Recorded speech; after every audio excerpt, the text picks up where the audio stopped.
Hello বন্ধুরা, good morning, welcome back to my channel. কেমন আছো তোমরা সবাই? আশা করি তোমরা সবাই খুব ভালো আছো, সুস্থ আছো। আমরাও ভালো আছি, সুস্থ আছি।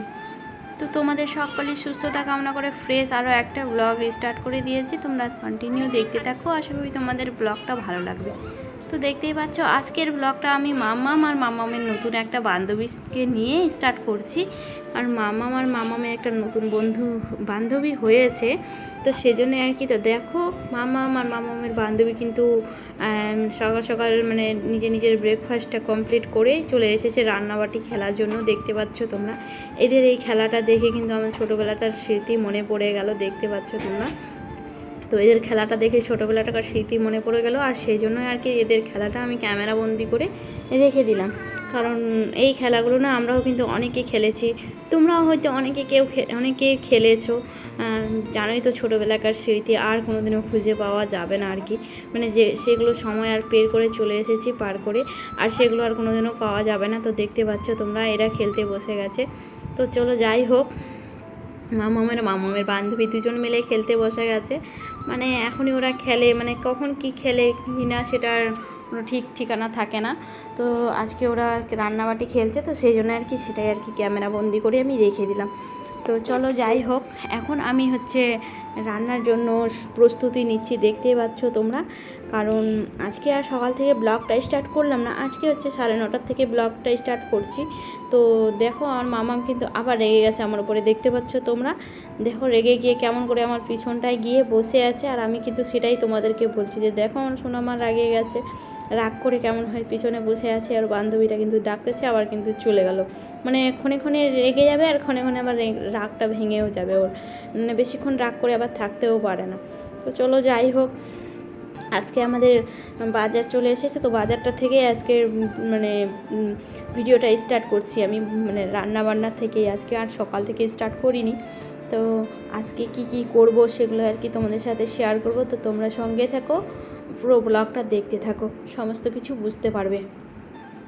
তো দেখতে পাচ্ছ তোমরা যে বাজার যেহেতু চলে এসেছে, তো তাড়াতাড়ি করে নিলে পরে আর কি বলো তো, মানে যত তাড়াতাড়ি করতে পারবো তত তাড়াতাড়ি আর কি আমারই ভালো আর কি, সেজন্যই। তো দেখো আমি কাঁঠালের বিচির খোসাগুলো ছুটিয়ে নিচ্ছি, কারণ কাঁঠালের বিচি, ডাঁটা, আলু দিয়ে আর কয়থা দিয়ে মানে একটা তরকারি করতে বলেছে মা। তো এই তরকারিটা না খেতে না ভীষণই পছন্দ, মানে সবারই পছন্দ, আমাদের বাড়ি সবাই খেতে ভালোবাসে আর কি। আর আমার হাতে তো আরও ভীষণই সবার পছন্দ মানে আর কি। তো চলো যাই হোক, তারপরে দেখো মানে কাঁঠালের বিচি সারা হয়ে গেছে। এবার আমি শাকটা নিয়ে বসে গেছি, কারণ মূলো শাক নিয়ে এসেছে।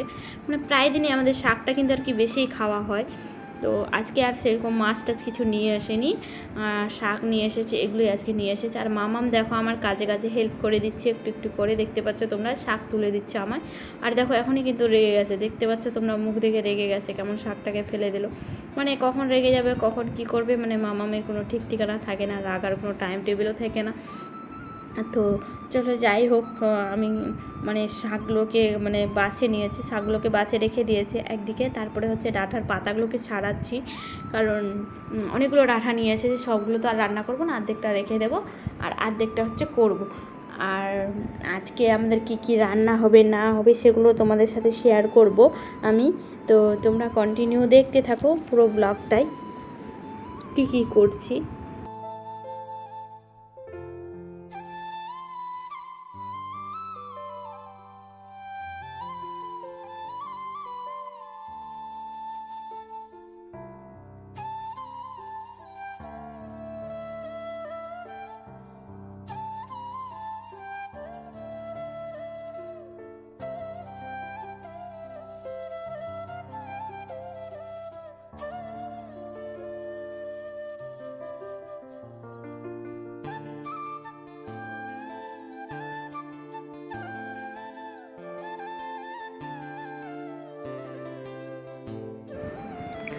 দেখো ডাঁটাগুলো কাটা কমপ্লিট হয়ে গেছে। এবার আমি কয়থাগুলোকে ছুলতে বসে গেছি, কারণ কয়থাগুলো তো ছুলা আর যাবে না, সেজন্য আর কি চামচ দিয়ে একটু মানে করে দিচ্ছি যাতে ওর চোচাটা আর কি ছুটে যায় আর কি।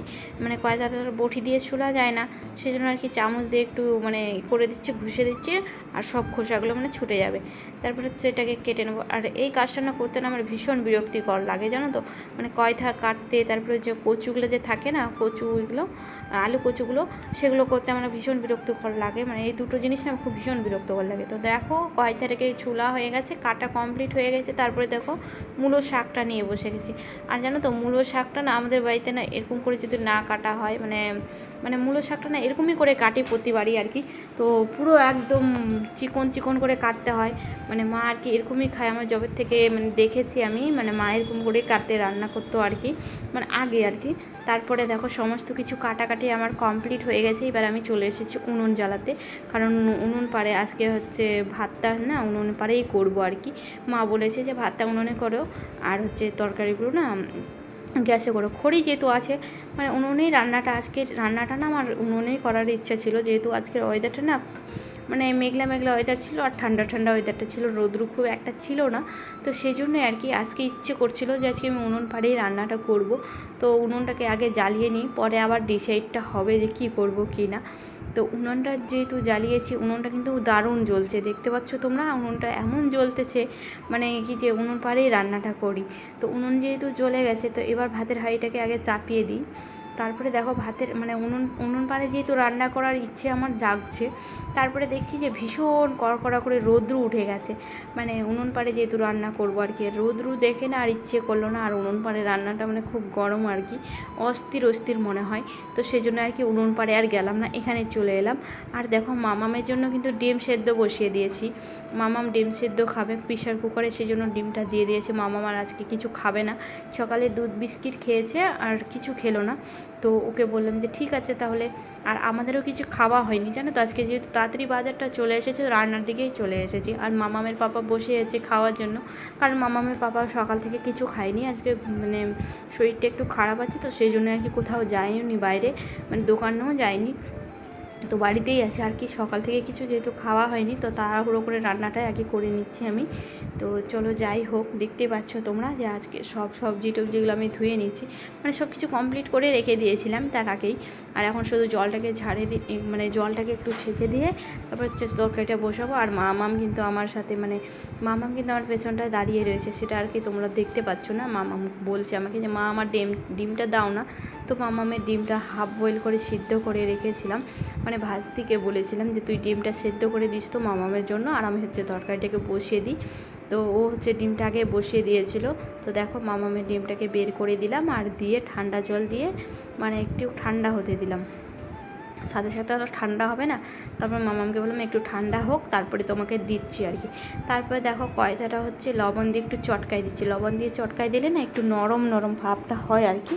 তো সেই জন্য লবণ দিয়ে চটকাই দিয়ে কিছুক্ষণ রেখে দিলাম। তারপরে দেখো মামামের ডিমটা খোসা ছুটাতে এসেছি, কারণ মামাম যেহেতু তাড়াহুড়ো করছে খাওয়ার জন্যে, মানে দেখো হাফ বয়েল করে ডিমটাকে মানে কি ছুলে দিয়েছি, আর হচ্ছে একটু মানে সামান্য একটু লবণ দিয়ে দিয়েছি উপরটাতে।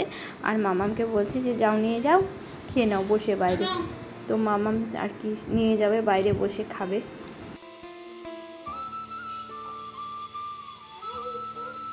ফ্যানটা কাছে নিয়ে যাও, ফ্যানটা কাছে নিয়ে যাও।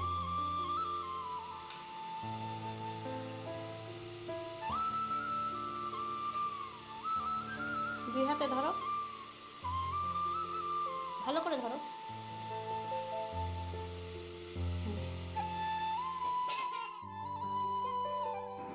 তো দেখো এইদিকে আমি হচ্ছে ডাল বসিয়ে দিয়েছি, আর তারপরে দেখো এদিকে হচ্ছে তরকারিটা যে ছেড়েছিলাম কড়াইয়ের মধ্যে ছাড়ছিলাম যে, সেটাই আর কি কয়থাটা ধুয়ে রেখেছি, মানে লবণ দিয়ে যেটা চটকা রেখেছিলাম, তো সেটা আর কি ধুচ্ছি। আর দেখো শাকটা কেমন করে কেটেছি, দেখতে পাচ্ছ তোমরা কত চিকন করে কেটেছি, দেখতে পাচ্ছ তোমরা। তারপরে দেখো ভাতের জল যেহেতু বসিয়ে দিয়ে চলে গেছিলাম ওইদিকে আমি করতে, মানে রান্নাঘরে চলে গেছিলাম রান্না টান্না মানে করতে আর মামামকে খাওয়াতে। তারপরে দেখো এদিকে আমার ভাতের জলটা হচ্ছে ফুটে গেছিলো, তারপরে চাল ধুয়ে নিয়ে চলে এসেছি চাল ছাড়তে, মানে ভাতের জল যেহেতু ফুটে গেছিলো সে চালটা দিতে চলে এসেছি আমি। আর দেখতে পাচ্ছ তোমরা আমার পিছনটায় মানে রৌদ্রের আলোটা এমন মানে চকচক করতেছে পিছনটা, দেখতে পাচ্ছ তোমরা। আর গরমটা কিন্তু ভীষণ করছিল ওই দিন। আর ইচ্ছেটাও আমার জেগেছিলো যে আমি উনুন পাড়ে রান্না করব, তো সেটা আর হলো না সেদিন। তো উনুনে রান্না করা হলো না, শুধু ভাতটাই করেছিলাম গরমটার জন্য আর কি। ঠান্ডা যদি ওয়েদারটা থাকতো তাহলে আর কি উনুনেই রান্নাটা করতাম। তো চলো যাই হোক, এদিকে আমার ভাত চাপিয়ে দিয়েছি আর মামামের পাপা কিন্তু ভাত খাওয়ার জন্য তাড়াহুড়ো করছে। আর এদিকে আমার মামামও কিন্তু স্নানে চলে গেছে, দেখতে পাচ্ছ তোমরা, বাথরুমে গিয়ে স্নান করতেছে নিজে নিজে। আমার এদিকে রান্নায় কমপ্লিট হয়নি আর এদিকে ও স্নানেও চলে গেছে। তো যাই হোক, ও তো এখন নিজে নিজেই স্নান করে, এর আগের ভিডিওতেও বলেছিলাম। তো মামাম এখন নিজে নিজেই স্নান করে, মামামের শুধু গায়ে সাবান লাগিয়ে দিতে হয় আর মামাম আমার নিজে নিজেই স্নান করে, মানে ট্যাপটা শুধু চালিয়ে দিতে হয় আর মামাম এদিকে নিজে নিজে গা ঘষে স্নান করে নেয়। তারপরে তোমরা দেখতে পাচ্ছ রান্না আমার কমপ্লিট হয়ে গেছে, মামামের পাপার জন্য আর কি তাড়াহুড়ো করে করেছিলাম। তো ভাত, ডাল, আলু ভাজা আর যে কয়টার তরকারিটা সেটা আর কি করে দিয়েছিলাম, দুই বাপ বেটি মিলে খেয়ে নিচ্ছে। তারপরে দেখো আমি তো সকাল থেকে কিছু খাওয়া হয়নি, তো একটু মুড়ি নিয়েছিলাম আর একটু তরকারিটা নিয়েছিলাম। তো মুড়ি আর তরকারিটা আমি মানে খেয়েছি আর মামামের পাপা ভাত খেয়েছি। তো ওদের খাওয়া কমপ্লিট হয়ে গেছে। এদিকে শাকটা আমার হয়নি, মানে শাকটা হওয়া বাকি ছিল, তো শাকটা বসিয়ে দিয়েছি। আর এদিকে খাওয়া যে হলো সেই বাসনগুলো হচ্ছে মেজে নিচ্ছি। তারপরে দেখো সমস্ত রান্নাবান্না আমার কমপ্লিট হয়ে গেছে, দেখতে পাচ্ছ তোমরা, কয়থার তরকারিটা, তারপরে হচ্ছে ডাল আর হচ্ছে শাক, মানে সেটাই আর কি। মানে কাটার সময় এত কিছু মনে হচ্ছিলো আর মানে দেখো রান্না করে মানে হচ্ছে এইটুকু রান্না করেছি আর কি। আজকের ব্লগটা তোমাদের সবাইকে কেমন লাগলো তোমরা অবশ্যই কমেন্টে জানাইও। আর সকালে ভালো থাকো, সুস্থ থাকো, আবার দেখা হবে পরের ভিডিওতে। টাটা।